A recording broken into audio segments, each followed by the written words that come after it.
সেদিন 300 টাকা ডাক্তারের কাছে ধরা হয়ে গেছি। আজকে চালাকি করে ডাক্তারের কাছে টাকা উসুল করে যেতে হবো। মোশারফ চলতো, আমার 300 টাকা এখনো টাড়াইতে আছে।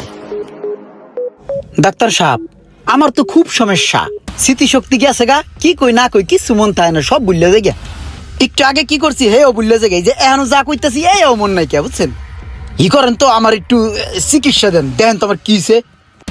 সমস্যা নাই, আমার এখানে চিকিৎসা করলে সব রোগ ভালো হবে, ভালো চিকিৎসা আছে। আব্দুল্লাহ, ওই 4 নাম্বার ওষুধটা দাও তো, 2 ফোঁটা দিয়ে দেই। ডাক্তার কি কর খালি 4 নম্বর ওষুধ পাইছেন মিয়া? গত 3 দিন আগে আমার জিবলার উপরে 1 ফোঁটা ছাইরা দিছিলেন, হেই জালে আনো আমার থেকে 4 নম্বর ওষুধ পাইছিলাম। অনেক কিছু থাকলে হে দিন। দেখছেন, আপনার কিন্তু স্মৃতিশক্তি ফিরে এসেছে। আপনি এখন ফুল সুস্থ, পিছনের সব কথা কিন্তু এখন বলে ফেলেছেন। সুস্থ যেহেতু হয়েছেন, দেন ভিজিটটা দেন। আমি আবার গেছি 300।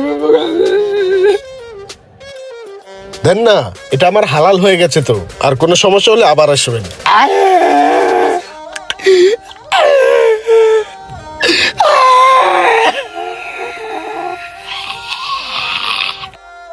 বন্ধু, এটা কোনো কাজ হইলো?